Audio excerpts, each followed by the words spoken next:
Okay, so last time we discussed the single degree of freedom system, and we said that our buildings usually like to see it as single degree of freedom system instead of multi-degree freedom system, just for simplicity of analysis. Our target at the end that you're gonna have a system composed of one mass, one stiffness, and of course you're gonna have some damping, and the damping according to the code is 5%. No matter what material, construction material you're gonna be using. So if you have wood, construction, concrete, or steel, it's gonna be damping of 5%. So what we have done here, we have taken earthquake record. The record in this case is not the magnitude. Magnitude is not a record for us. The record is giving the acceleration record like what you're looking here at. So I've taken this from a location, a previous earthquake, it's called Eccentric, 1940, one specific direction. Then we start here to look at the ground acceleration. The highest ground acceleration, this is what we call here peak ground acceleration in terms of G's for the acceleration, is equal to 0.35. Now, we start take a building after one building, after the other, and then we expose it to this ground shaking. And the building shaking, which means the building acceleration itself for a structure with natural period of 0.7 seconds and damping ratio of 5%, it happened to be larger than the peak ground acceleration, which makes sense. They're not in the same phase, they're out of phase, and gives you almost double the amount of the acceleration that you see here at the ground. We start to look at another building. We tried with natural period of 1 second, and look what happened. Acceleration dropped down from nearly 0.7 G to 0.5 G. And it happened also in the other direction. And look at this record here for this building. It's completely different from the ground acceleration, different from here. So we decided to develop something that we call here the response spectrum diagram. And the way that we develop it, we're going to be taking lots of buildings. We're going to choose natural period, run the analysis, and figure out the building acceleration for this single degree of freedom system. We expose it to this ground shaking, and then we keep on changing the natural period for each building to obtain lots of points here and be able at the end to develop our diagram. Based on analysis, you're going to be obtaining this dashed curve. So this dashed line here is going to be for the actual analysis. But does it make sense to have a sudden drop like the one you're looking here at? Look here at this sudden drop. It's just a lot. So for design purposes, we decide here to go with a smooth spectrum. So we're going to do an envelope. It's going to be covering all of these points when it comes to the actual data points. And in our design, we're going to be using this design spectrum. This spectrum relationship between the natural period, which means many buildings that you can consider here, and the building acceleration itself, not the ground acceleration. So the ground acceleration, we have it by running all of this analysis based on this information given to us. So it's going to be based on this response spectrum here. It's going to be based on this given earthquake record with 5% damping. Now, what you need to do here, if you have the building, you run quick analysis at the beginning, and then you find out the natural period for the building, and let's say it's going to be equal to 1.5 seconds. You draw here a vertical line, 1.5 seconds for the natural period. Once it hits your design spectrum, you go horizontally, and then you read the acceleration of the building. It's going to be 0.35 G.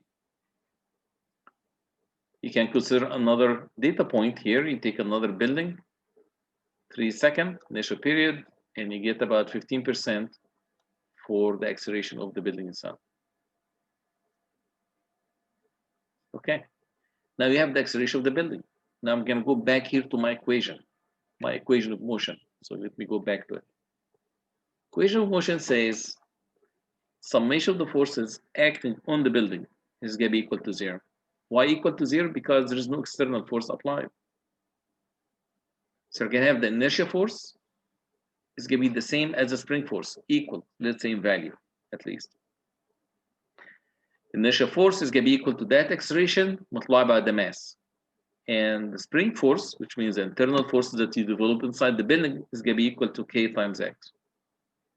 So I'm gonna now move forward and look at my equation. I'm gonna say now the seismic forces is gonna be equal to, seismic forces now is gonna be equal to the internal forces inside the building. The spring forces is gonna be equal to the inertia force.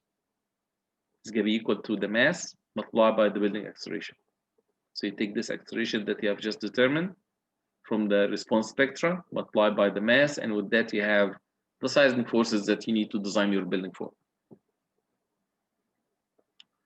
Now, in developing this response spectra, we assume that the building is elastic. There is no yielding, which is not true. At a certain point, this building will have to go through the yielding process. You cannot just keep on pushing the building. If I'm gonna go back here to this, you cannot just keep on pushing this building and you develop this high moment at the base and you're saying that no yielding is gonna happen and still have this elastic response from the building. This will never happen. So you cannot just come up with any acceleration multiplied by the mass and say my building is still elastic. This will never happen. This is the reason that this force here we call the elastic force, because it's going to be based on this assumption that the building is performing elastically. You can also call it spectral force because it is coming based on the spectral acceleration or the response spectrum. Now let's look here at one building. Now the code says that you need to assume that this seismic force is going to be located at the center of mass. And this makes sense because this force is equal to some mass multiplied by acceleration. So you need to look for the center of mass and put this force in there. And direction force is going to be at any direction that you can come up with to maximize the forces on the bracing elements, the shear walls or moment frames or brace frames. So you can work with this angle theta the way you want it. And of course, the shaking needs to be, if you assume to be going, let's say, east, you need those considered ones to be going west. So it needs to be each direction and the opposite of it. Our building, if we assume here one-story building, the mass is going to be lumped here in the top, at the floor line, or the roof line, if you like. Therefore, this acceleration is going to be of this roof system, and the force is going to be equal to that mass of this roof system multiplied by this SA. And as you see here, if you assume it's going to be going east, you need also to assume it's going to be going west, because the earthquake doesn't have just one direction. Now let's see here what happened for the response of the structure, how it's going to be performing. So we decided here to develop this graph. This graph is going to be between the lateral force, which is this force, and the amount of displacement. This displacement is going to be displacement from here to there. So this amount, this amplitude. So we started here to push the building with this force, lateral force F, and look at this displacement. This is not during an earthquake. This is just simple analysis, and this is also what you may call here pushover analysis if you want to. So the slope of this line is going to be called K, which is a stiffness factor. Don't forget the stiffness factor, by definition, is going to be equal to the lateral force per unit displacement. So it's going to be the slope of this line. If you like to assume that the building is performing elastically, you're going to be coming up with this straight line. It's going to be going all the way to the top. This is going to be this solid line and this dashed line. So this is why I'm pointing at this and say this is going to be the response of the elastic structure, assuming that this building or the structure is elastic. But the truth is, at one force level or at one certain displacement amount of displacement, the structure is going to start to yield. And this is true, it's going to happen right here. Once you reach this delta y, which is the yield displacement, which is going to be a value for each separate structure. Each building is going to have its own value. And also, this is going to happen at the yield force. What is the yield force? It's going to be the force at which the building is going to start to yield. What is the yield displacement? Displacement at which the building is going to start to yield.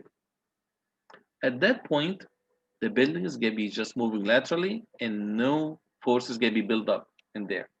Why? Because stresses are not growing up. The stress now becomes constant, becomes like the same as F sub y. So here's what happened. The business is going to be going through this performance curve. We call this elastic perfect plastic because we don't want here to include the fact that you understand that the F sub y is not going to stay the same as F sub y. You know it's going to be going up and down. At a certain point also some strain hardening is going to happen. So what is the strain hardening? At a certain point here, the building is going to start to pick up. And it's going to start to take some lateral forces. And the stresses here is going to be increasing up at the strain hardening point. But in our analysis here, we're going to just disregard this. I'm not going to put this in here. Now we are happy with this performance because we call this to be ductile performance. Now what's ductility here? Definition of ductility. When you say here ductility, what does it mean by that? If the building is going to be failing at one of these points, let's say the building here just failed right in here. It was unable to get to the yield point. We call this brittle failure. Why brittle failure? Because it didn't go beyond the yield point and experienced lots of strains. So, okay, this is what I'm going to be calling here ductile structure or ductile performance. Ductility factor definition is going to be equal to the amount of maximum displacement, which means, let's say right here, divided by this yield displacement. So if you take this delta U divided by delta Y, we're going to call this ductility factor. We're going to give it the symbol mu. So mu is going to be equal to what? It's going to be equal to the maximum ductility divided by the yield ductility, the yield displacement, excuse me. So again, ductility factor or displacement ductility factor is going to be equal to the maximum displacement divided by the yield displacement. So now in my analysis, when I start to do my analysis, I said that whatever force that I have in there, this force here is going to be equal to some mass multiplied by some acceleration. So I'm going to say this would have been good if I'm still within this F sub y. So if I give you here any force, and this force here is going to be based on what? It's going to be based on some displacement and some acceleration. So I'm going to say based on this acceleration, take this acceleration from here, multiply by the mass, and right now we are going to be at this level. I'm going to say good. I mean, there's nothing wrong with this. The building is going to be able to resist it because the building is not yielding yet. The problem is going to happen once you take high acceleration, multiply by the mass, and all of a sudden you're getting a force which is higher than the yield point. Now, what would you say? You're going to say the analysis says that this building is going to be able to take all the way to that level, but reality is the building is going to start to yield right here. As a consequence of this, you're going to be taking this force, which is much higher force than the yield force of the building that you started with. What do I mean building you started with? By the building you started by assigning certain beam and column and brace member size. Now, all of a sudden you start with certain size, and now your design force is coming very high because you have taken this acceleration multiplied by this mass and the force is right here. Now, what would you do? You're going to be taking this force and redesign your building and make the members stronger. This is not good because it means there's no ductility in the system. Your building here is going to be performing all what you're doing here. You are pushing this curve all the way up. Now your structure is going to be performing this way. It's going to be going all the way to this new design point. Then it's going to be going horizontally. Now you have brittle performance because the building is just going to be going based on this force. It's going to be going to that point and will not behave here in a ductile manner. So this is not good. Now I'm kind of, you're chasing here your tail because what's going to happen after this? Now the building is going to be exposed to a higher seismic force in your analysis. And they're going to push it more, and you're going to push it more. So there's no end for this design methodology. But what you should have done here in this case, you should have reduced the force to some acceptable level of force. And this acceptable level of force is going to be based on the amount of expected ductility in the system. And the ductility in the system here, which is ductility factor, is going to be equal to ultimate displacement divided by yield displacement. It's going to be also called a reduction factor, because look at this. If I take here this F divided by F sub y, it's going to be equal to delta ultimate divided by delta yield. Don't you guys agree? From symmetry, I can say that delta ultimate divided by delta yield is going to be equal to the maximum force here, and you may quote here F ultimate if you want to, divided by F sub y. So this force here is going to be the elastic force that I just obtained by multiplying the mass times this acceleration. I can simply reduce it to this F sub y if I know what ductility to be expected out of this structure system that you started with. For example, if I have a moment frame system, I know that the maximum ductility factor for the moment frame is about 10. So I'm going to say, let me be here a little bit conservative. I'm going to assume it to be 8. So I'm going to be taking here the ductility factor, which is the same as the response modification factor of this moment frame, to be equals to 8. I'm going to be taking this force, elastic force, mass times this acceleration, now divide by 8. And with that, I'm going to be getting to this yield force, which is going to be my design force. So this V is going to be the same as this F sub y. Same thing. Is equal to what? This design force or base shear. Why do I call it base shear? Because this can be the same as this force. If you put a force here applied on the system, on the building, the base shear is going to be equal to summation of all of these forces. So this force is going to be the same as this force. So we call it here base shear. It's the same as the design forces for seismic. It's going to be equal to what?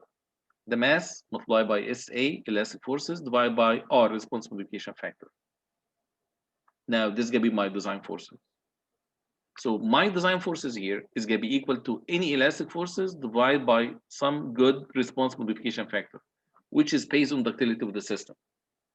So if you have a shear wall system, you compare it with a moment frame system. Now, which one is more ductile?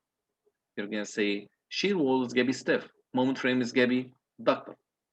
So I guess ductility factor for the moment frame is going to be higher than that for the shear wall. So this R factor is going to be based again on the structure system. Now we have two types of lateral bracing elements or lateral resisting systems for the lateral forces. We have stiff bracing elements, and they are very good when it comes to displacement, to drift. We call displacement here, we are going to call it here drift. So for example, if you have shear walls made out of structured steel, the shear walls are going to be very good. Why? Because they're going to be stiff. So displacement of the structure is going to be very small. You can have also this concentric brace frame. You can have also this eccentric brace frame system. And all of these elements or members, they are very good in reducing and cutting down the building drift. So the building is not going to be moving that much. If you compare to the moment frame system, for the moment frame, the building is going to be drifting a lot. But it's going to be more ductile. So what's good about the stiff bracing elements? I'm going to say what's good about them, that they are very good to control the building drift. But what's bad, ductility is not that big. In a moment frame system, I'm expecting lots of drift, lots of movements, but higher ductility factor. Now let's look here, what does it mean by concentric brace frame? Here's a concentric brace frame. Here's a frame. Frame is composed of beams, columns. You have columns on each side. Same thing here, columns, beams. You have here beams and columns, and we have braces. We call this member a brace, a brace. This is also a brace. This is a brace. This is a brace. Look here at the brace. For each one of these braces, it goes from a joint to a joint, which means, look at this brace here. It ends at the joint between, or a connection between beam to a column. Same thing here. But usually a brace is going to be meeting at a joint. It doesn't have its own joint. No, it goes to a joint here, like here, like here, like here, like here, like this one. Same thing here. This is going to be concentric. Why? Because this brace here goes to the joint. It goes to another joint here with another brace. So I'm going to call it here concentric. Same thing here. Same thing here. This cape bracing is not good let's say in high seismic zones in California, you cannot do this cape bracing. And we can explain later the reason of this. But for now, I'm gonna say this is gonna be here concentric brace frame. Lateral stiffness of this brace frame is gonna be based on the axial stiffness of the brace. Because you just imagine that you are pushing this building in east side. Most of the force here, the resistance force, is gonna be coming as a tension force in these two braces. And if you push it the other way, this is gonna be compression. How about this guy here? Here's what's gonna happen. Here's the lateral force. Now I'm gonna have here some tension in this member and some compression in this member. It's gonna be coming this way, right? And the same thing, I can have this two tension compression forces, they're gonna happen right in here. Does it make sense? Yes, so the lateral stiffness of any one of these braces, right, is gonna be really controlling the total stiffness of the concentric braces. Any questions? We're good? Right. Also, I have more concentric brace frame. That with just one bay. Now I can have it as two bays if I want to. Now we have the system which we call here eccentric brace frame. So what happened in the eccentric brace? Here's what happened. You see the brace in the concentric system, it used to be connected between these two joints. Now it is not. Now it just goes to here. And this is leaving here a very small piece of the beam with a length of E that we call here the link beam. So this link beam is going to be this piece of the beam. Same here. I can have the braces coming like in this inverted shape, if you like, and this give you the link beam. So this give you your link beam from here to there, this piece of the beam. Same thing here. How about here? I can have it at the end of the beam. So I can have here a link beam and a link beam. And here I can have it in both sides of the beam. The very common one that you're going to see out there, if you're looking at some construction sites, is going to be this eccentric brace frame like this. This is going to be the common one.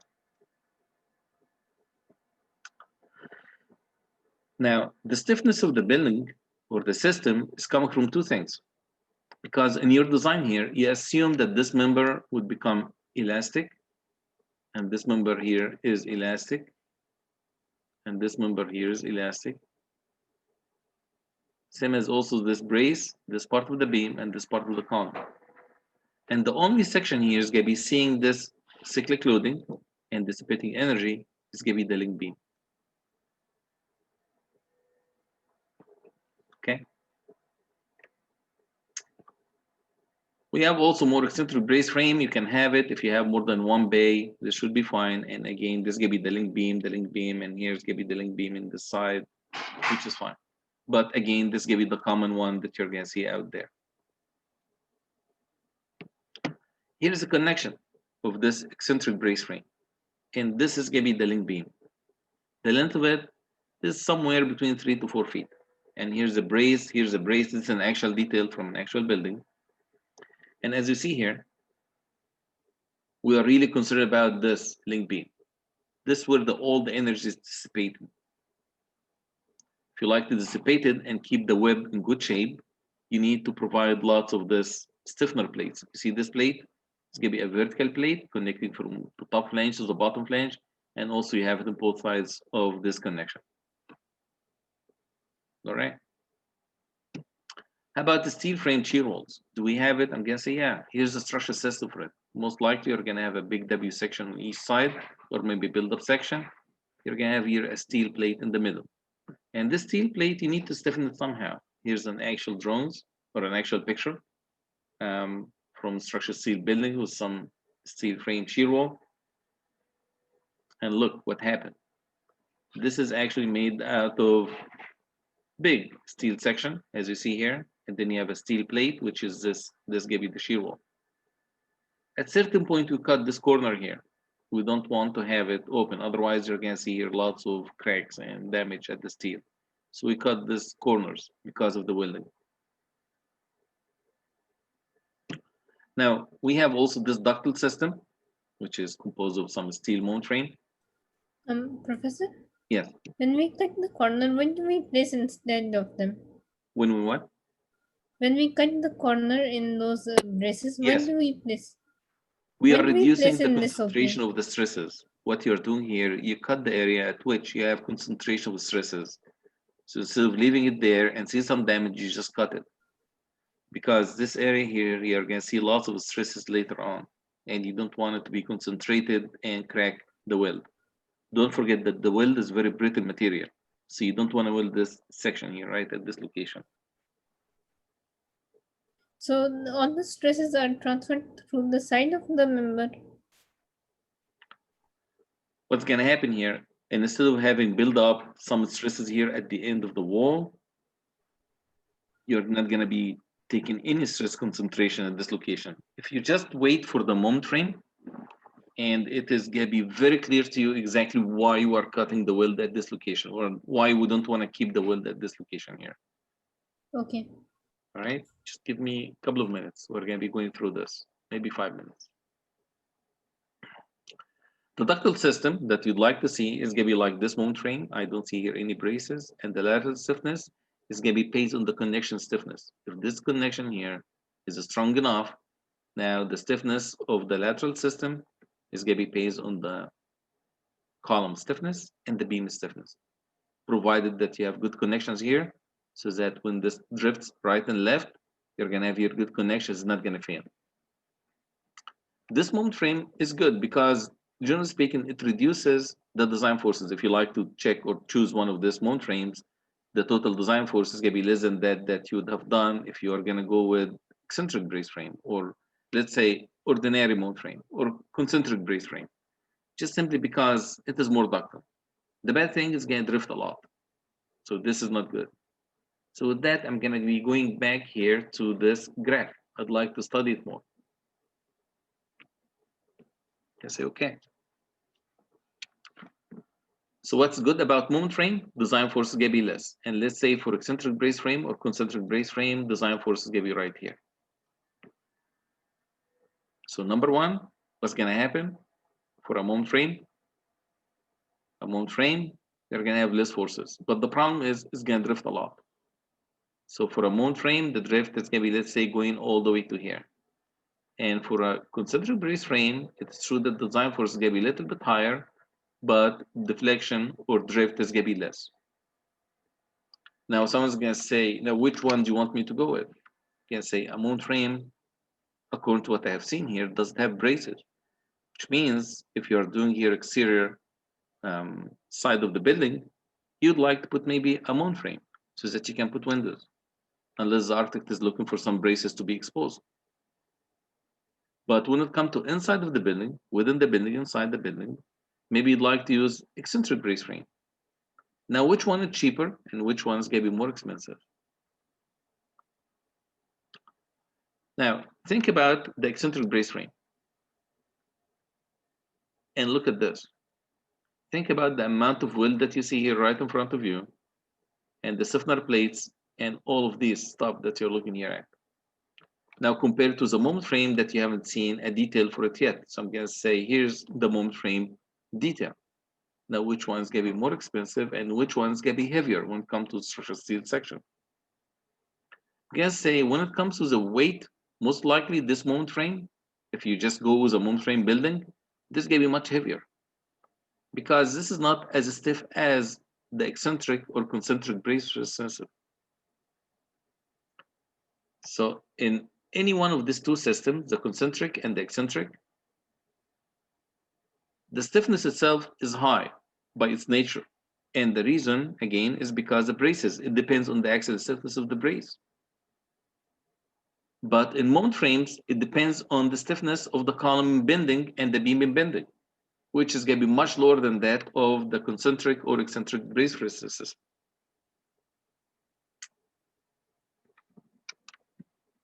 Yes, I am not clear yet. I mean, so which system should I go with? So I'm going to make it here simpler. I'm going to say, if you are okay with this amount of drift, I'm going to go with a moment frame. but most likely drift is not going to be good because you don't want to be sitting in the building and the building is just drifting a lot. And also the code has this drift limit, very similar to the deflection of a beam. Like what we said, when it comes to deflection of beams, maximum deflection or limit deflection for the live load is going to be the span divided by 360. For total, it's going to be the span divided by 240. So I'm going to say the same thing here. I need to have drift limit. Otherwise, you're going to be sitting in the building is just shaking like crazy, and you cannot go anywhere. So this is going to be a big problem. But also, you'd like to see this ductile performance. So actually, this is going to be very good. I mean, I like this moment frame because it has this high ductility, but the problem is going to drift a lot. Also, I like this brace frame because don't drift that much. So it's going to be easy for me to control the drift in my analysis. But the problem is it's going to have a little bit of higher design forces. So I'm going to say if I have a large enough building, like a good sized building, maybe I'm going to combine both of these two systems. I'm going to put maybe a couple of eccentric brace frame with maybe a couple of moment frames. It's going to be a very good combination. So one of these systems is going to be producing the ductility for me in the system. And the other one is going to be providing the drift control. So now you are taking from each one of these two systems, you're taking a source of something good that you like to use in your design. So again, moment frame is going to be good for ductility, and brace frame is going to be good to cut the drift, to control the drift. Put them together in the same building, you're going to get very good design if you like, or if you can. In some cases you cannot, but this gave you like the optimum design is to have what we call here dual system. Now let's think here about in the stiff bracing elements, like for example concentric brace frame. If you look here at this lateral force displacement diagram, now you need to understand that you need to dissipate here the energy that you are putting into the system. You have energy come from the earthquake, you have the building shaking, and all of this you are putting here lots of energy into the building. Now you need to get rid of it, you need to dissipate it somehow. So the question is, how would you dissipate the energy, this seismic energy or earthquake energy, when it comes to braces? How would you get rid of it? How would you take care of that? Yes, say, well, in tension, you're going to be extending the brace. When you extend the brace and look at the stress-strain relationship, right, for the steel, you're going to be seeing that you're going to be going here beyond the yield point. So you're going to be doing something very similar to this. Once you go here through the yield point and you go in the plastic performance, you're going to be here dissipating the energy. Same thing also in compression. This member here exposed to compression. This member exposed to compression is going to buckle. And once it buckles, it's going to be going here into the plastic performance. And by that, you're going to be also dissipating energy. So dissipating the energy here in this system is going to be happening through the braces, not through the beams, not through the columns. So if I like to go back here and look at brace frame, concentric, I'm going to say dissipating of the energy is going to happen through axial forces, whether it's going to be tension or compression. With that, you're going to be dissipating the energy in here in this system. And say, how about in brace frame? How do you dissipate the energy? While I was discussing this, I said that the column is going to be elastic, beam is going to be elastic, this part of the beam, and this brace is going to be elastic. Now, dissipation of the energy is going to happen in the link beam. So, source of dissipating the energy is going to be through the link beam. And this link beam is going to be exposed to very high shear forces. So, actually, it's going to be shear yielding. So, in here, it's going to be tension yielding and buckling of the brace. And here is going to be shear yielding that we're going to be going through. But everything else is going to stay elastic. So, okay. So this piece here is going to be exposed to high shear force. And this high shear force, high shear stresses, high shear strains is going to be causing the shear yielding. So we understand yielding when it comes to tension compression, like the very simple stress-strain relationship that we learned, that we know of. Now it's going to be this shear yielding, something new that we haven't done before, and then we're going to be going through it. You say, how about in shear walls? What's going to happen in shear walls? This can be very similar to concrete shear walls. You have high compressive forces here in this side. You have here high tensile forces in this side. And also you're gonna have lots of strains and stresses in this location from this compression. So when you have this compression, it's gonna be very similar to any section, like steel section. When you cut the section here, you're gonna have a big web, some steel here, some steel there, exposed to moment, which means here you're gonna have a high moment value. And this moment value is gonna be causing lots of strains in tension and in compression, and this is gonna be causing it to go through the yield. And after that, it's gonna be going through the plastic performance. So now we understand where this is gonna be going to, how we dissipate the energy. Now, how about moment frames? Where do you dissipate the energy? You can say we are going to dissipate the energy here by bending the beam and the column, and dissipation of the energy is going to happen at the ends of the beam and ends of the column. Why is that? Because look at this. How would you draw here the moment diagram for this moment frame? So I'm going to put here a couple of point loads, like for the seismic forces, right? You'll start to push it. I'd like here to draw the moment diagram. Yes, a moment diagram now is going to be only for the seismic forces, not for dead load, not for live load. So I'm going to consider it only for seismic forces. So it's going to look like this. Be like this, right?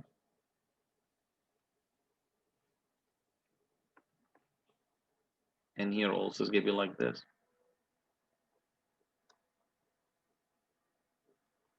Moment value is going to be like this, right? I guess you can complete it here if you want to.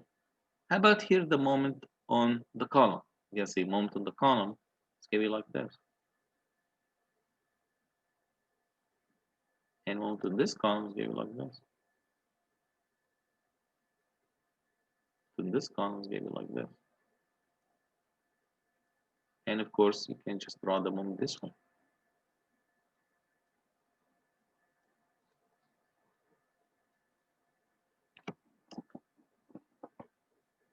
So now where is the tension in this case, in this beam here? Okay, I say tension is going to be in the moment side. So tension is going to be at the bottom of the beam. And here tension is going to be in the top of the beam. Again, tension is going to be bottom of this beam. Tension is going to be in the top of this beam.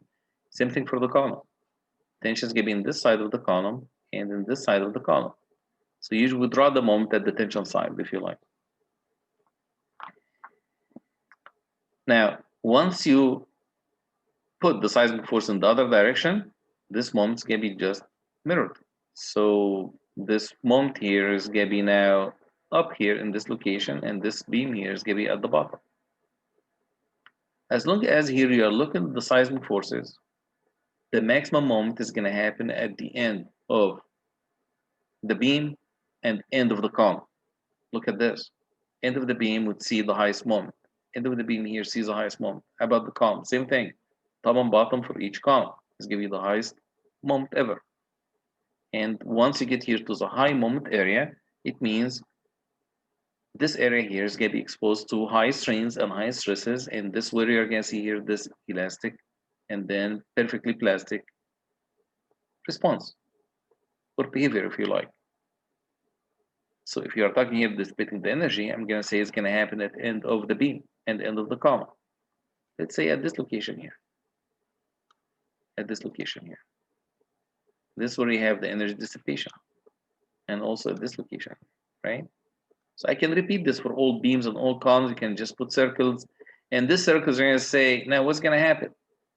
What's going to happen? You start to push the bending. It's going to come here to some point. And then after that, you're going to see the plastic performance. This is going to happen once the moment at this end of the beam is going to be reaching a moment that we call it yielding moment, let's say, for example, or plastic moment. So I'm going to take you back to this slide, which is very important to us. I can take the same graph and develop it for the moment on the beam and the curvature. So it's going to be moment curvature diagram, right? What's curvature? It's going to be about the rotation. Lateral force, it goes with displacement. You push it, you gain some displacement. Now you can develop a curve between lateral force and displacement. But if you like to look here at the moment at the base of the column or moment in the beam, you need to develop here something that's going to be called moment versus curvature. This is something like rotation of the beam itself, the amount of angular rotation, if you like. And at one point, you're going to have here the yield moment or the plastic moment. And when you reach this plastic moment, what's going to happen? You're going to see lots of rotation and the moment is not picking up. So actually, when you look at the section or a column or a beam, and then you apply some rotation to it, right? Or curvature to it, and then all of a sudden it comes to a point and then you see the moment becomes constant. This here reminds you with the hinge, because what's going to happen in the hinge? Here's the hinge. You're going to say, here's the hinge, just to draw here. And here is the beam. The beam is coming this way. And the column is going to be coming this way. I'm going to say, if I have a hinge here, now you start to push it, would you see any resistance when you have a hinge, like a pin? I'm going to say, no. For the hinge, it's not going to be any resistance. And from the beginning, once you start here to put some moment on it, it has no resistance at all. But in our moment frame, it's completely different, because it's going to resist a moment to a certain value. After that, it's going to be showing this flat plateau, this plastic performance. So this plastic moment, right? Once the actual moment or the applied moment on the moment frame is going to be reaching this plastic moment, what's going to happen? It's not going to be picking up any additional moment. It's going to stop. This is the reason that we're going to call this a hinge. But it is not like any other hinge. We're going to call it the plastic hinge. So let me write it down here. And so call this plastic hinge.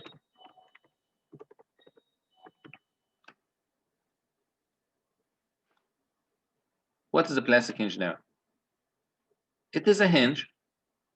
It should be able to resist certain amount of moment. And once it reaches a certain point, it's going to be showing you this plastic performance, which means it's going to be just be rotating. Just imagine here that you have a door hinge. You start to push the door is going to be start to rotate. The amount of force that you start with is going to be very small. Why? Because the hinge friction is going to be very small. Just imagine here that this hinge, it has lots of friction. So what would you do? You're going to start to push the door. Now you're unable to open it because you have lots of friction at the hinges. Once you reach a certain amount of force and certain amount of moment on the hinge, you're going to overcome this friction, and in this case, you're going to be able to open it. It's exactly the same thing.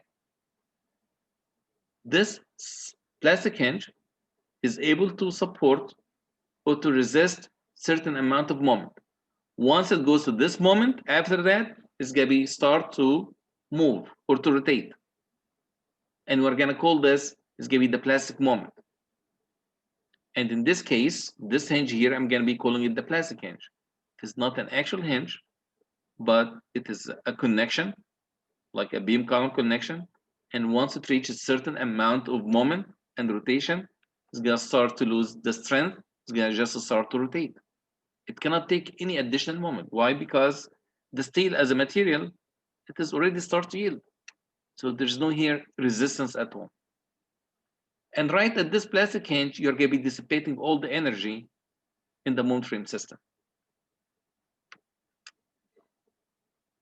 So I'm going to be moving here to this moment frame. Just start and say, location of this plastic hinge is going to happen at the end of the beams and also maybe at the end of the column. I can assume that. And this way you dissipate the energy. Okay. Here's the deformity shape for a moment frame. Now the seismic force is going to be going to the east direction. This is going to be east and this is west. Now a question to Bakri. Bakri, right here where I put my hand, this is in the column, at the end of the column. Is the moment inside or outside? Where is the tension going to be at? Is the tension going to be here or the tension is going to be there? This one you can call it outside. This one you may call it inside if you want to. the tension in the beam or in the On column? the column. You see, I put here this hand, I put this hand on the column. Yeah. If it's going that way, the tension is going to be on it's going on the left side. Is the tension going to be here or there? There. Here, Yes, in this location? Yeah. Yeah, because it's going this How way. about for this beam here? Would the tension be in the top or at the bottom of the beam? It's gonna be compression. Well, it's gonna be. No, look at the deformity shape here, because you need to build this feeling by just looking at the deformity shape. Yeah. If the beam is doing this, now is the tension here or the tension is here, above or below the beam, top or bottom of the beam?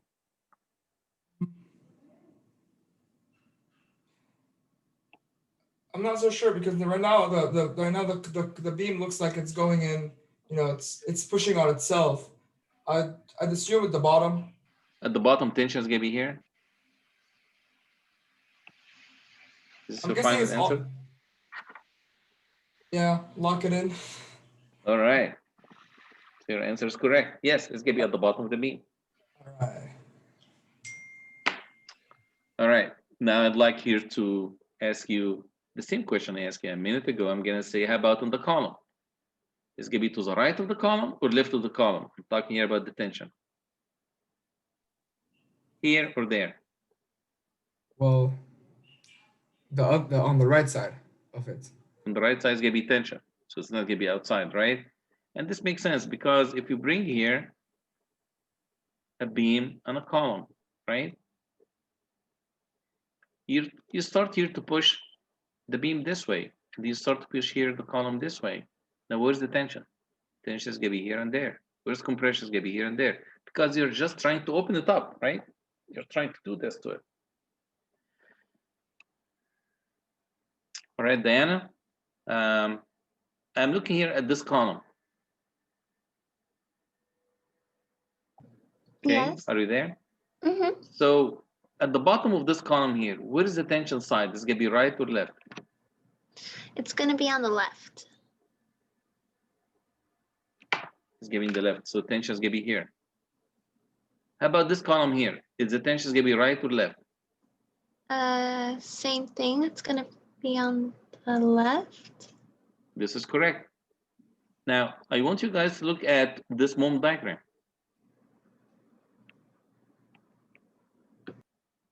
That was a moment diagram, right? And I said we draw the moment in the tension side, correct? So look here for this beam. In this beam here, where's the tension side? Above or below the beam? Like what Bakri said, he says again, below the beam at this location. How about for this column? He says gonna be on the right. Now what Diana has said also for this column, she says gonna be on the left of the beam, of the column. Again, it's gonna be on the left of the column. So I guess we should be able to build our feeling based on this deformity shape. So the deformity shape of the moment frame is gonna be very important to have the feeling in the sense where the tension side is gonna be, and also the moment diagram. You need also to know how to draw the moment diagram when it comes to earthquake forces, because it's gonna show you where the tension is gonna be, where the compression is gonna be, especially when it comes to the hinge or the joint design. Excuse me, Professor. Yes. Can you go to the next slide where the deformed shape is? Professor, in this shape, at the second column at the top, shouldn't the beam be in tension at the outer side and above the beam? And Tension is gonna be here, tension is gonna be here, and tension also no, is I gonna be here. the beam at the Which second beam? column. This beam? The other one, left. This one? I have four beams. I have one, two. Beam number one. Beam number one. Okay, beam Yes. number one. Beam now what's number the tension one is here? right Tension corner. here is giving the bottom, and here tension is giving the top. And Yes, you can sir. feel it. Just imagine, here's a beam. It used to be straight, right? You can just look at this and say, you know what? Let's say the beam here wants to be straight. What did you do to it? You bent it down, right? You try to bend it down here. So when you bend it Yes, down, sir. it's gonna happen to it. Tension is giving the top. Now let me go here to the moment diagram. Yeah, tension the top. It's true. So half of the beam is in tension on the outside, whereas the other half, the beam is tension in the inside, right? Yeah, this is true because this is what the beam is going to be exposed to. This is what you do here when you have a beam like this, and now you start to push it. So it's going to do this, right? And Professor, in the column, the whole column will be in the tension or compression at one side, or is it also like the beam? No, it's going Like to be the half of same. it, It's going to be the same as the beam. It's going to be like almost half the of same it as the beam. will be in Yes. tension on Yeah, one and side. look at this moment diagram. You see the top half for this. Yes, sir. See this column here? Top half tension is going to be here. Bottom half tension is going to be here. Okay. All right. Yes. Thank you, Professor. Good. No problem. So I'm going to say now, as we understand that this moment frame is going to be exposed to lots of drift. So this drift is big. It's going to be considerable when you compare it to the eccentric brace frame and the concentric brace frame. Because concentric brace frame, eccentric brace frame, and shear walls, you don't drift much. And as we said here, they're going to be very good when it comes to controlling the drift. This is what we concluded here. This is what we started with, and also we concluded. Because this is going to be based on the axial stiffness of the braces. And the axial stiffness is really high compared to the bending stiffness. When you think here about a column, and then think about the bending stiffness of this column, right? Now compared to the axial stiffness of the same column, axial stiffness is going to be much, much higher. You cannot really compare it with the bending stiffness. This is the reason that the amount of drift that you're going to have in this system is going to be much less than that for a moment frame. So I guess, yeah, I'm clear on that now. I understand it's going to be based on this axial stiffness. So here's the drift is not going to be that much. So if you have a building, let's say 3 to 4 stories, the drift is going to be maybe 2-3 inches if you have a brace system like this, concentric. But when it comes to a moment frame, it can go easily to 10 inches, 12 inches, right? 14 inches. It's going to be very easily. Now, here's the problem when you have lots of drift that we need to talk about when it comes to moment frames. When you have lots of drift, like the way you see it here, this column used to be axially loaded with dead load and live load, right? It has lots of loads in here. When you have lots of drift, what's going to happen? This dead load and live load is going to get relocated or shifted with the moment frame throughout all columns. Now, this shift here is going to be creating additional moment on the system because the additional moment here, let's say at the base, is going to be equal to this axial load, dead load and live load, multiplied by the amount of drift. Excuse me. So actually, this is something here that you don't consider when it comes to your analysis. So what you should have considered here is to increase the amount of moment by adding this secondary moment on the columns, on this column is going to be equal to the axial load multiplied by the amount of drift. We call this the P delta effect. So this here, what we call here the P delta effect. So what's the P delta effect? It's going to be secondary moment and stresses and forces, if you like, is going to be added to the analysis because the fact that this system here is going to be drifting a lot. So for example, if I have a 5-story building, moment frame, now you understand it's going to be drifting a lot. And in this case, you need to consider the P delta effect in your analysis. But if you have concentric brace frame for the same building and the drift is very low, and you decide here to ignore the P delta effect, this should have been fine. Why? Because the amount of drift is going to be very limited and it won't change your design anyways. But in a moment frame, it's going to be very important that you consider the P delta effect. So again, what is the P delta effect? It's going to be the secondary effect of the drift because the drift is going to be high and all the dead loads is going to be causing and live loads is going to be causing additional moment and stresses on the columns. So if you like here to find out the horizontal force versus the drift for a system without the P delta effect versus a system with a P delta effect. Now you understand what the P delta effect is doing to the strength of your system. It's going to be reducing the amount of force that you can resist. because this P delta effect is going to be eating out or adding additional stresses to the columns at the bottom of it. And this is causing the drop here in the performance curve. Any questions on this?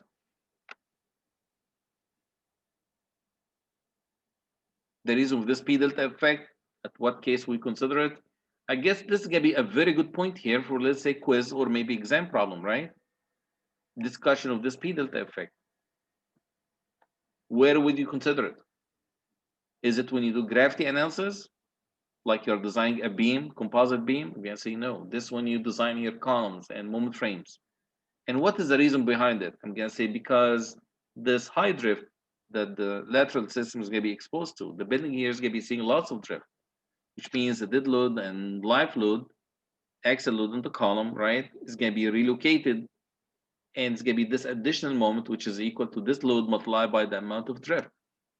Now I understand this is going to be an important point here that needs to be discussed.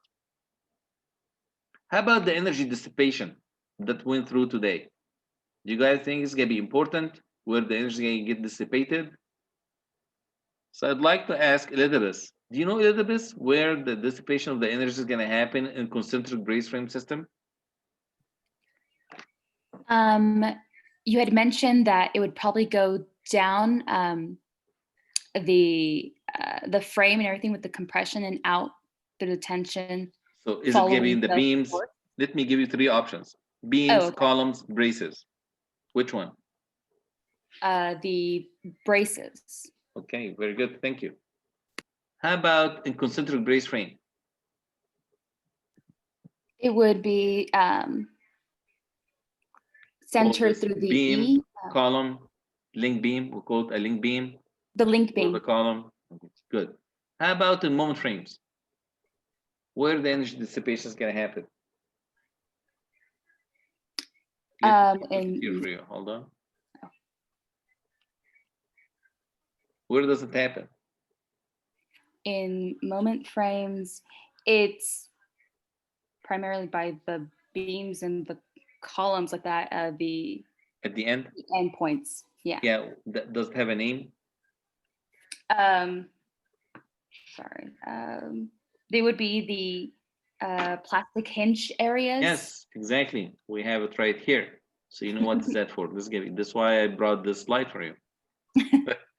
All right. Thank you, Elizabeth. Thank you. All right. So I guess now we have an idea about different bracing systems. When we come to seismic forces, and we said that we have this stiff, and then we have also this flexible, if you like. This stiff is good because it controls the drift, and the way to dissipate the energy is going to happen through the axial stiffness and axial, I'm going to say here, yielding and buckling and intention of the braces. And when it comes to eccentric brace frame, it's going to happen here through the link beam. This is where the dissipation of the energy is going to happen. And the moment frame is going to happen at the plastic hinge. Plastic hinge is going to happen at the end of the beam and end of the column. All right. Any question? Professor, sorry, Yes. I missed where the energy dissipation is for the concentric frames. Concentric frame is going to happen in the brace himself. In the brace is going to happen in tension yielding, and also is going to happen in buckling of the compression brace, because don't forget that this here is going to be compression, right? So we're going to have here compression brace and tension brace. Once you flip or switch direction of this seismic force, now it's going to be tension, it's going to be compression, right? Yes. Okay, great. All right. So now we understand plastic hinge is going to happen at the end of the beam. Now it's clear to me. I'm going to say this here, this is what I'm going to be calling it here, plastic hinge. And also from time to time, you're going to see it at potential plastic hinge, which is fine. So plastic hinge is going to happen here, again here, here and here, throughout the entire moment frame.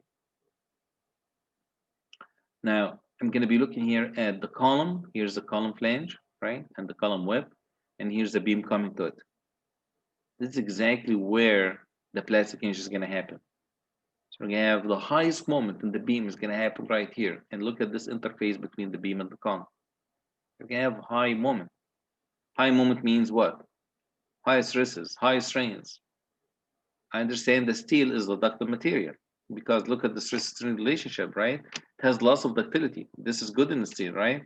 You go through the yielding, and then you have this less hardening. So at this interface, you need to connect them to each other.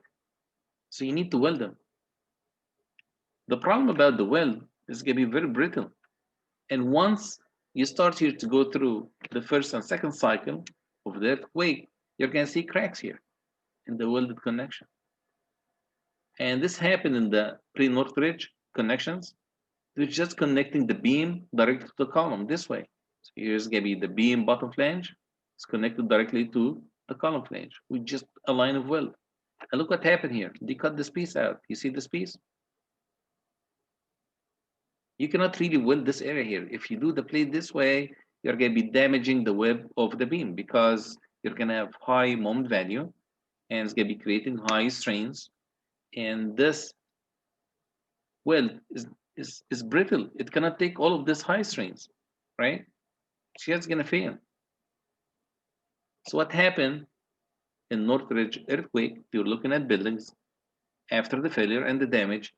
And that was very common that you see lots of cracks at this welded connection or interface from the beam to the column. Now let's look here at this pre-Northridge earthquake connection. Why do we call pre? Which means in the older code right before this earthquake to happen. So here is a connection. Here's a beam, top flange, bottom flange, shear tab, which is like a plate, bolts. Here's a column, couple of flanges for the column. What happened? We do here full pin weld. What does it mean by full pin weld? Full penetration weld. You weld the entire section here of the flange. You cut the flange and then you do here full penetration weld. Now let me go back here to the previous slide. Look at this. The entire section here of the flange is just welded to the column. You say, okay, it's gonna happen top and bottom. Now where's the highest moment is gonna happen? I'm gonna say highest moment is gonna happen right here. Maximum is gonna happen here. So when the building is pushed this way, you're gonna have lots of tension at the bottom, compression here. Once the building is gonna go back in less than a second, now we're gonna have what? You're gonna have tension here and compression here. And this connection here and this welding material is unable to take this cyclic material or cyclic forces and response. It will never be able to take it. So it's gonna start to crack. So we start to say here, we have an issue. We cannot have direct connection between the beam and the column at this location. But look also at for the remainder of the information provided here. Look at this. You're gonna have this, what we call here, continuity plate. Why? Because it provides continuity of the top and bottom flanges through the column. So this is gonna be also important because you don't want to damage the web of the column. If you don't have this continuity plate, what do you expect? It's gonna be damage of the web of the column. It's gonna be right here. This area here is gonna get damaged. Why? Because all of a sudden you are putting here high forces, I'm gonna say, on the column flange. So you are putting the column this way, and now you are transferring the entire force through the web. Now by putting this flange here, this web or the stiffener, and you may also call continuity plate, which is a stiffener to the column web, you are taking the force from this point all the way to the end of the column. So actually you are protecting here the column web. So this column web here is going to be protected by putting this stiffener plates. So this stiffener plates, in this case, we call it continuity plate because we provide continuity to the flange through the column to the end of the other side of the column. And look also what we do here. To release the stresses in this case, look at what we do. We cut the web at this location. And also look at this one. What happened here to this plate? We cut it right here because you don't want to have lots of concentrated stresses right here at this location. This is the reason that we cut the plate right here. But we said that this system is not the best. We're looking for a better system. Because after the earthquake, we need to learn, right? We learned some stuff and then we need to apply it. So we start to look here by adding a cover plate, top and bottom. So this system, we're going to be taking as is. Now we're going to start here to add a cover plate, top and bottom. and we're going to weld it the same way. So someone's going to say here, so what are you doing here? Are you just trying to double the amount of weld and feel that this here is going to be a good thing that you're doing here to the moment frame? I'm going to say no, it's not really about doubling the amount of weld. Because where the maximum moment now is going to happen, maximum moment is going to happen at the same location. So I'm going to start here to draw this vertical line for the column. This is where you draw your moment diagram, right? I'll draw here the moment diagram. I'm going to say moment diagram is going to look like this.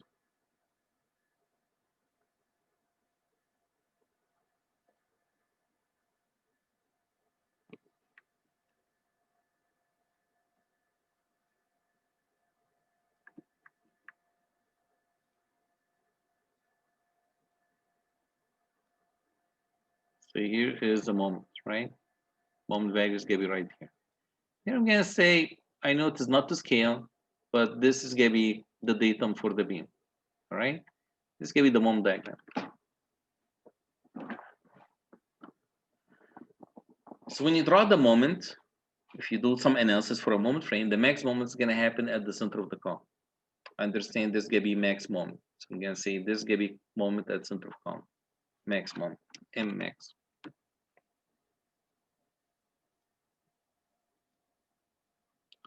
But I don't really need to design my moment frame with this amount of moment. I'm going to say, why don't I design it at the face of the column? Because at the face of the column, this is going to be now the beginning of the beam. And actually, this amount of moment, now let me reduce this a little bit here. Let me reduce it from here. Yeah, say this is going to be the moment at the face of the column. Let's say moment at face of column. And this moment here, you can use it to design what? To design the beam. Say good. Previously, when I was talking about the plastic hinge location, I said it's going to happen right here.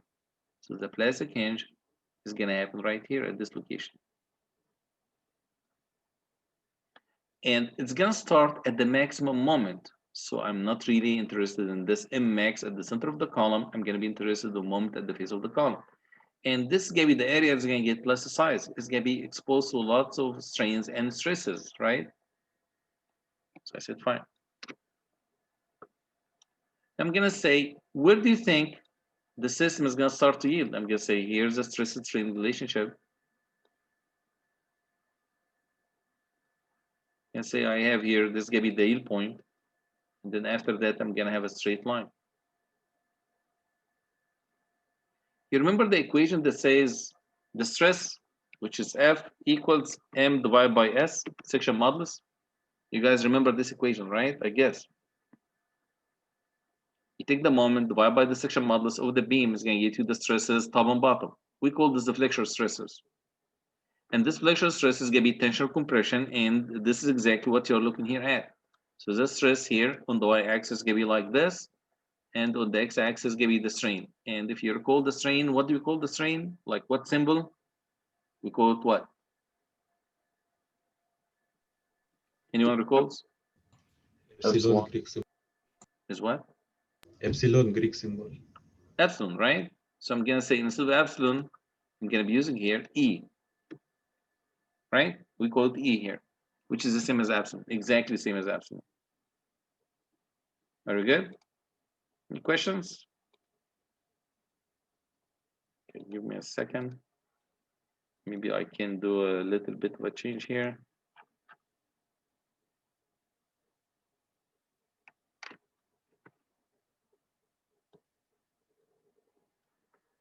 I call it epsilons. How about that? Okay, good.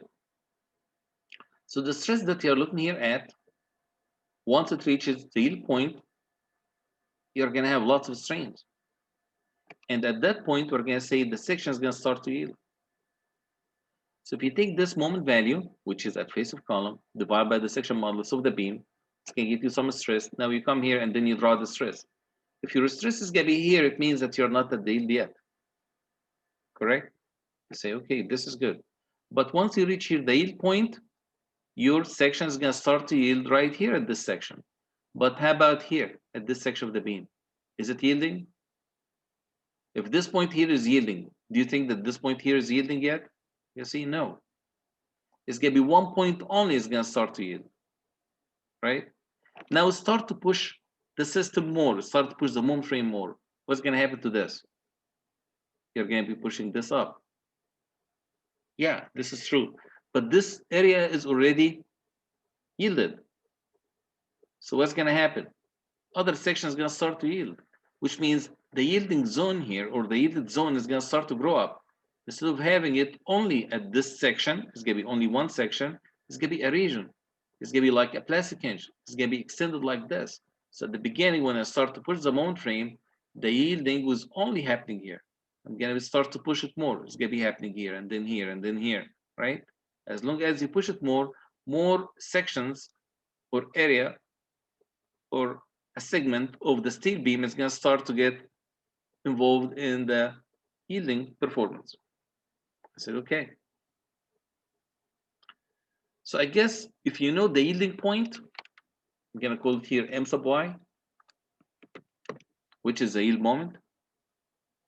And once you start here to apply a moment, which is going to be close from the yielding moment. So what is the yielding moment? It's going to be the moment at which goes with the yield stress.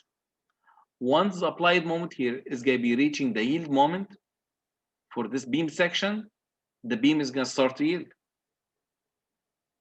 So it's okay, good. But once you start to add two plates here, top and bottom, what's going to happen to this yield moment? Do you think the value itself is going to go up or is going to go down? Yeah, say this M sub y is going to be for the beam only. Right? So where does it happen? I'm going to say it is going to happen from here to there.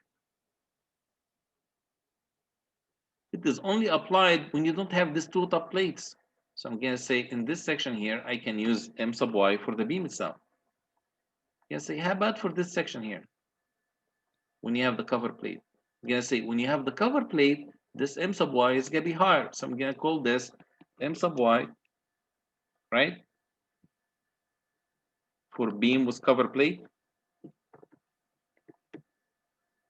And here's going to be just M sub y for the beam. Now, which one is higher? You can see this is going to be higher. So what did you do here? By adding this cover plates, I made this area here stronger. And I'm going to be able here to shift the location of the plastic hinge. What is a plastic hinge? It is a section of, or the segment of the beam where it's going to start to yield. And instead of having the plastic hinge to happen right here, it's going to happen right here at this location. I'm going to put here this small box. I'm going to say, now plastic hinge is going to happen right here. And this is what I'm going to be calling plastic hinge. So what did I do? I was able to shift the plastic hinge location from the interface between the beam to the column. I shifted a little bit beyond the cover plate by making this section stronger, which means this moment diagram that you're looking here at, when you take this actual moment, right? This moment here, and you may call it here M1. So I'm going to call it here M sub 1. Compare it with M sub 2. Now, where is M sub 2? M sub 2 is going to be the moment right at this face. So I'm going to call it here M sub 2. Now, where is M1 again? M1 is going to be this value from here to there, right? And M sub 2 is going to be from here to there. So are we clear now about M1 and M sub 2? When you compare this M sub 1 with the yielding moment of the beam, and then take this ratio, you say, how much is this M1 divided by M sub y for the beam? Compare it with M sub 2 divided by M sub 2 for the beam with the cover. Which one's going to be reaching the yield point first? So as we are saying here, we are trying here to shift the plastic hinge. What does it mean by plastic hinge? It means this section of the beam that's reaching the yield point first. And instead of having this zone here to be reaching the yielding, I'm trying to push it to happen here. I guess we reached the point that I need to stop. I'm sure that some of you has other classes, so please go ahead and sign and leave if you'd like to. Stay if you have questions. Why it said like no well attachment? What? why it said like no weld attachment? No, there is weld attachment and everything. No, on top. You see like no weld attachment? No weld attachment? Yeah. I think he's talking about for the cover. Oh, you see, you're talking about the top here? Oh, Yeah. we're going to be talking about this. But I'll tell you the reason. The reason that that we do this, I'll tell you the reason. You know that this area here is going to be like the plastic hinge, right? And this area here is going to be having high moment and high rotation, like what I said, rotation and curvature. And you don't want to attach the deck to it because the deck is going to stop it from rotating and dissipating the energy. And don't forget that this deck here, people is going to be walking the top of it. You're going to have an office or maybe a room right on the top of this place. So you don't want to see lots of cracks in the metal deck and the concrete deck above. This is the reason that you don't attach any attachment. You don't provide any attachment here between the beam and the concrete deck above. Otherwise, it's going to get damaged. Okay, I see. Thank you. No problem.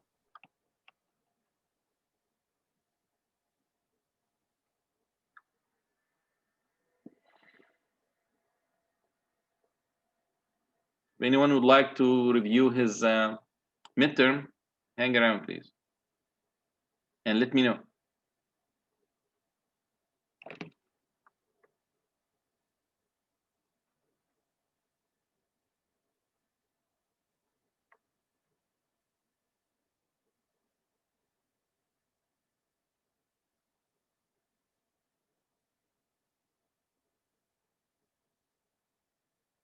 Okay, so I have Crown Beer. It's going to be number 1.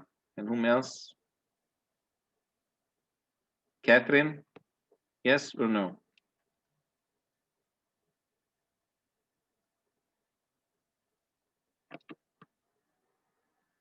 Right, Crown Beer, go ahead. Yeah. Open your camera and the whole thing. Yeah, sure.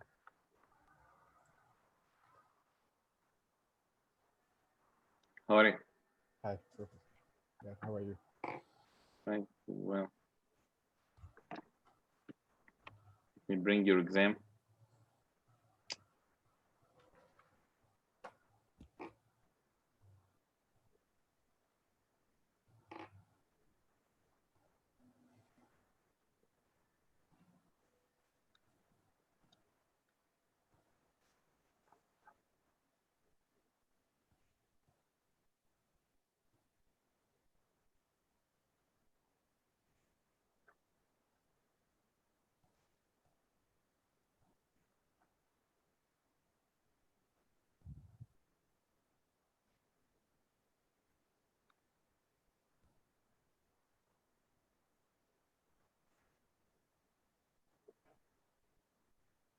See your grade, right?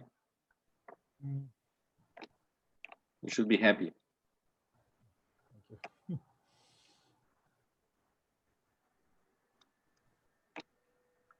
Just put a minor mistake here. It should be just 1 and 2, not 3. This is for the effect when you add the cap. You know the channel when you add to the top of the debut section Yeah, in industrial buildings. So the reason that you put it for the lateral force from the braking force of the crane and also to reduce deflection, but not item number 3. So that was simple one. Just lost a point here.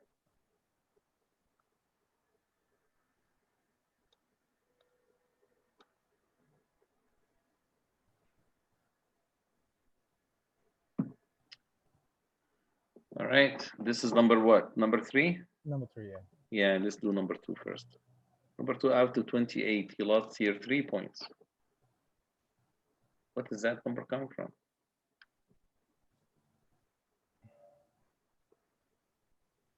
The least amount, the 5 point, the one at the bottom, which I said controls, 5.37.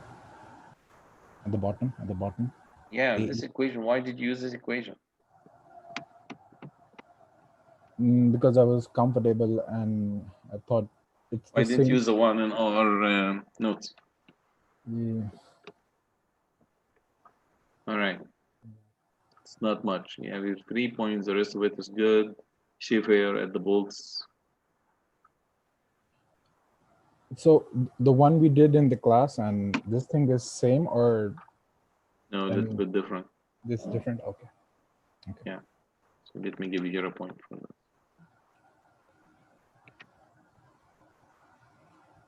It's out of 57. Okay.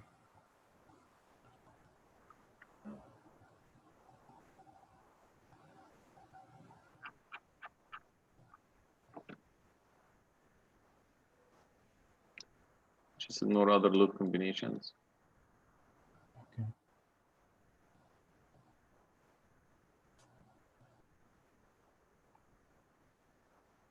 Everything is good, my friend. It's just this this deflection check. Yeah. How do you do deflection check here? It seems that something is wrong. Total.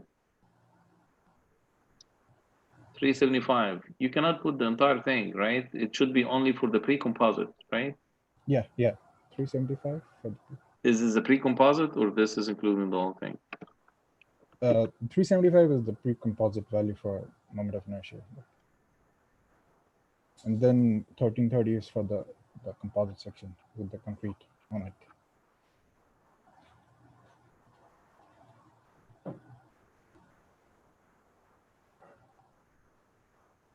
This 779, yes, correct. And this gave you 375. This gave you 1.3 inches. This is correct. For live load, use 1330, which is 0.23. So what happened here for the total deflection? Where is the additional dead load?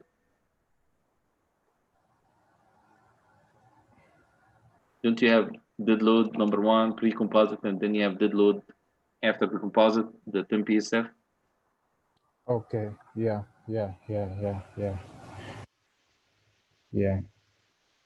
So I missed You know out the what? additional You know dead what? load. You're a good student. No, seriously. Thank you.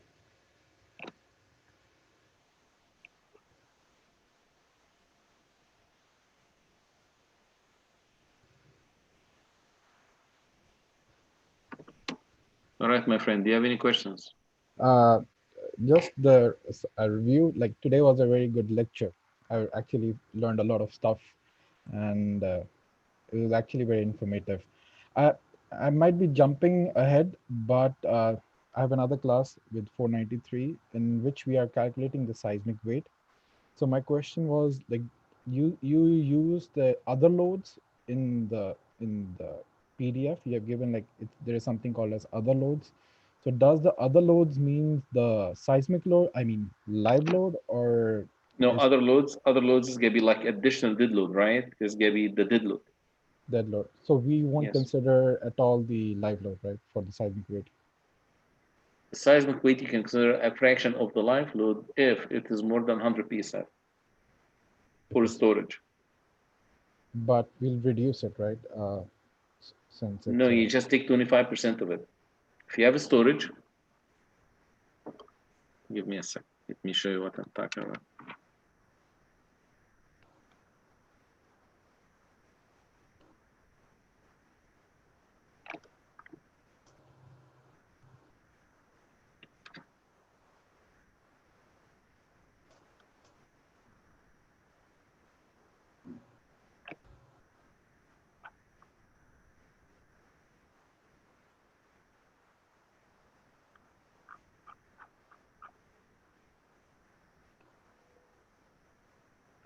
Seismic weight. Yeah. And this is going to be the EGCE section. So if you like to include in the other class, take it from here. It is going to be the self weight of the structure plus 25% of the storage load. Storage load for 100 PSF, 125, 250. This is going to be the two storage loads values that we have in the code. So if you have something that's going to be called storage occupancy, it is not going to be storage for an office. For example, I have an office, I have a room, I call the storage. This is not storage. Okay. I have residential building, or let's say that I have in my house, I have a small room that I'm going to call storage, right? On the plan, it does mean it's going to be storage. Storage means the main occupancy of the structure is the storage. Like, you know, the silver storage. And the live load in this case is going to be 125. In this case, you take 25% of that. Also, you need to take partition weights, right? Right. So you Right. 10 PSF minimum. Right. All the permanent equipment. Right. Need to have an estimate for it. If you have snow, I don't think that you have snow in your project, So right? we are making a high-rise tower, and Yeah. for that I don't need to consider the storage load, right? It's an office tower, so Yes, office. Just use office. Just be sure that you put enough for the weight of the equipment given the rooftop. rooftop. And just the live load, right? You said like 25% of the live load can be If considered the live load is storage. if the live load is storage. So what does that So mean? if you have an office, there's nothing with the live load. Just take the self weight, dead load, and Okay. partition weight and exterior skin of the building, right? You have Right. big, heavy wall in the perimeter. And Right. actually in our project, we're gonna be doing it very soon. Cool. That's nice. So it's gonna be now simple for you. You do it in one class, it's gonna be on the other class. So Professor, the plan we made is circular, for the building, and my question is like we can use the moment resisting frames and the brace frames, but it's a 500-foot tall structure. So would you suggest us using brace frames for a 500 tall structure, or 500, you go steel shear walls steel shear walls and some moment frames or brace frames with it. and moment frames? And With it. yeah, Professor, the location, how do I, like, it's a circular plan, and it can be symmetrically placed anywhere, the brace Yes, frame? you need to have it to be symmetrical. Otherwise, you're gonna have tough time to make it work. And how many should we put? That has to be calculated, right? Like how many should we put at, like, how many brace frames are needed for this whole building? Okay, now you're gonna have shear walls, right? Right. Steel Right. shear walls. So you put it around the core of the building. Right. That's fine. So around the core, you're gonna see like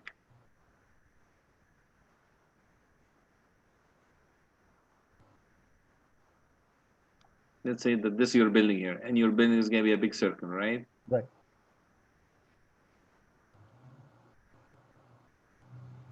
Right in the middle, you're gonna see something like this. So what you need to do is to come and then you put a shear wall in this direction, steel shear wall, and of course you can put opening through it, right? Right.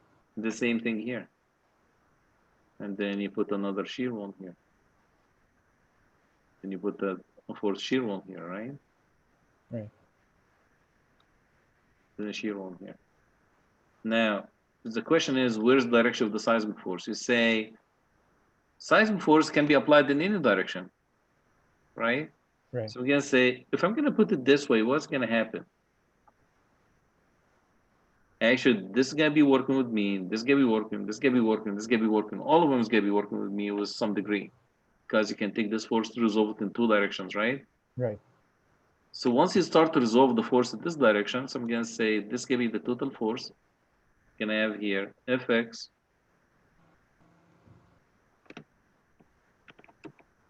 and of course you're gonna have here F sub y, right? Right. They'll be coming this way.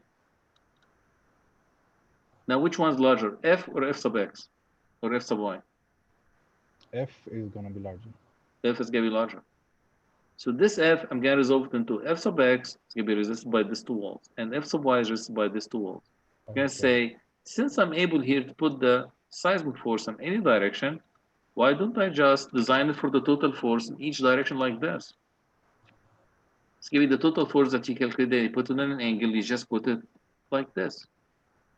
And actually this is gonna be one of the issues, because you did a circular building, you're gonna be confused. Now which direction should I put the forces? You say you do a rectangular inside or a square inside, and then you put the forces in both of these two directions only. You don't do it in any angle. Right. Right. And usually, if you like to do a building like this, now you come at the perimeter, now you start to put your mount frame. So you put a mount frame this way. I don't know how big is the circle, but would be good if you start put it on the perimeter. Or you can put a mount frame like this. Look at this. Put a mount frame here. If you are able to do something here. Like, where? Unfortunately, it snaps. Hold on. Just, in Adobe it snaps. So you can put a mount frame like this. Don't worry about the size. I mean, you control it the way you want it. I'm just showing here something that you can throw there, right? Okay. So you put Okay. moment frames like in here, and then you do also some moment frames like in here. Of course, it's gonna be within the building, right? You don't go Right. outside of the building. I'm just doing this because of this net. Okay. Okay. Okay. Right? Okay. Now, when you do the analysis, you still do it in both directions. So don't get fooled by the thing that because we give it to you as a circle, right? Because all of this can be just some framing is gonna be sticking out with different length. So in here, for example, gonna have a cantilever that goes this way, right? Right. Right. And the cantilever length here is gonna be just different. Right. So this doesn't affect your seismic analysis or seismic Okay. layout. Okay. Okay. Gotcha.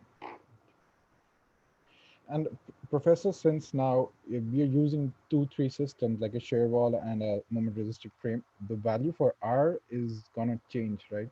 Yes. And what should be the value that we should assume in this case? Okay. You're gonna have a building frame system, Okay. or you can have dual system. You're gonna have this system, right? Dual system. Right. It's gonna be moment frame plus. Look at this: special concrete shear wall, ordinary, steel and concrete eccentric brace frame, steel composite Okay. brace frame. So this gonna be the values that you should use. So this is actually for the both of them together, right? Both of them Yes. working together. Yes. Yes. Okay. Okay.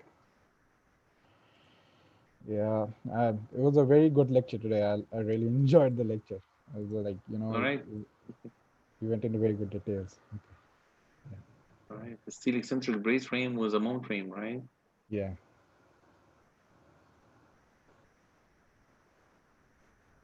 And Professor, like if we consider a diagrid system, A dual system or what? a diagrid system in which they use there is no column like a bracing system without any column, and the bracings act as a column and a Yeah.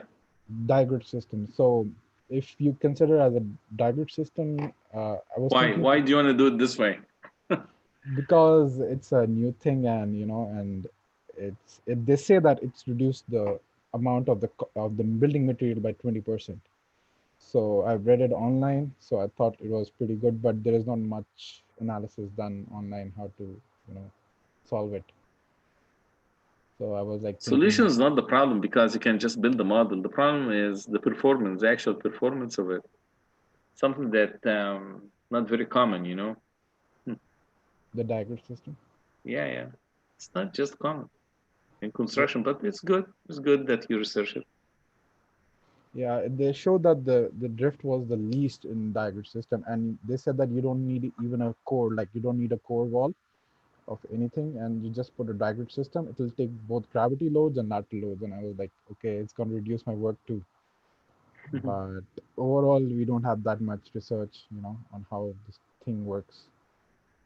Yeah, So, but listen, in this system here, you can also put this brace frame. I put this here brace frame because you'd like to do a code design, aren't you?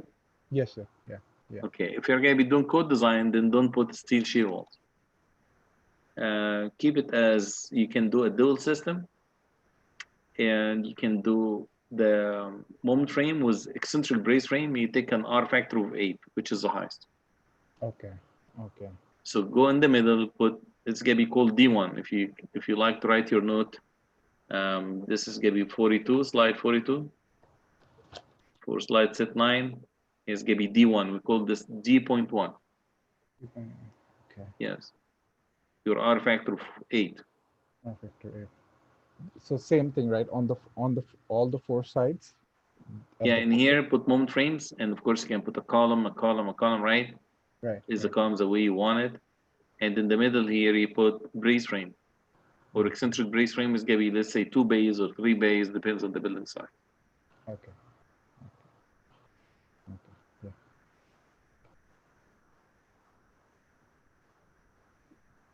All right, my friend. Any other questions? Or you're good? That'd be all. Thank you. Thanks a lot. All right. Have a good night. Good night.